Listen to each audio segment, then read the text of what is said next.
আসসালামু আলাইকুম। নিশ্চয়ই আপনারা অনেক ভালো আছেন। বরাবরের মতো আমি আপনাদেরকে স্বাগত জানাচ্ছি অনেক সুন্দর একটি জায়গা থেকে। আজকে আমি আপনাদের ব্যতিক্রম ধর্মী একটি জিনিস দেখাবো। থাইল্যান্ডের ডাবের কথা আপনারা নিশ্চয়ই শুনেছেন যে থাইল্যান্ডে প্রচুর ডাব পাওয়া যায় এবং সেই ডাবগুলো খুব ছোট সাইজের চারা গাছ থেকে ডাবগুলো সংগ্রহ করা হয়।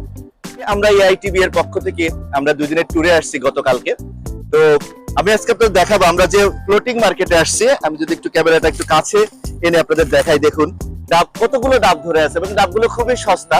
মোটামুটি 20 বাত থেকে শুরু 50 বাতের মধ্যে আপনি ডাবগুলো পাবেন। এই দেখেন এটার উচ্চতা খুব বেশি একটা না। আমি যদি আমার হাইট চিন্তা করি, দেখুন আমার হাইটের চেয়ে খুব একটা বেশি উচ্চতা নয়। এদিকে আমি যদি ঘুরিয়ে আপনাকে এদিকে আরো দেখাই, দেখুন এদিকে প্রচুর ডাব গাছ রয়েছে। দেখুন প্রত্যেকটা গাছের সাইড থেকে ক্যানেল করে দেওয়া আছে।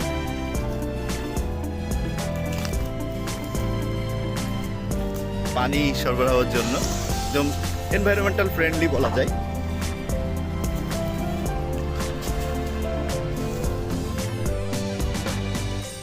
এই পানি থেকে ওরা নিচ্ছে সব নাকি?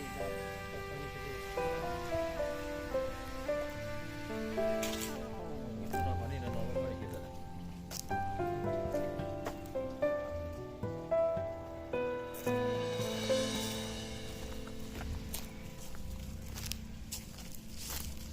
সুন্দর ডাবের সাইজ গুলো কিন্তু সুন্দর। তো এখান থেকে চারা নিয়ে যাওয়ার কি মাধ্যম আপনাদের অন্য কোনো দিন বলবো যে এখান থেকে চারা কিভাবে বাংলাদেশে নেওয়া যাবে। বাংলাদেশে কিছু নার্সারিতে এই চারা পাওয়া যেতে পারে। তো আমাদের খুবই ভালো লাগছে। আমার ক্যামেরার পিছনে রয়েছে আমার খুব পছন্দের বড় ভাই তানজিল ভাই। তানজিল ভাই আমাকে মোটিভেট করেছে, ভাই এটার একটা ব্লগ তৈরি করেন। তো আমি আশা করি আপনাদের ভালো লেগেছে। দেখুন, এবং এই থাইল্যান্ডের ডাবের পানিগুলো আসলে সুস্বাদু। আল্লাহ তাআলার অপরূপ সৃষ্টি, প্রত্যেকটা ফলই অনেক সুস্বাদু। তো আমার কাছে এই ডাবের পানিগুলো অনেক ভালো লাগে। তো আপনাদের আশা করি ভালো লেগেছে।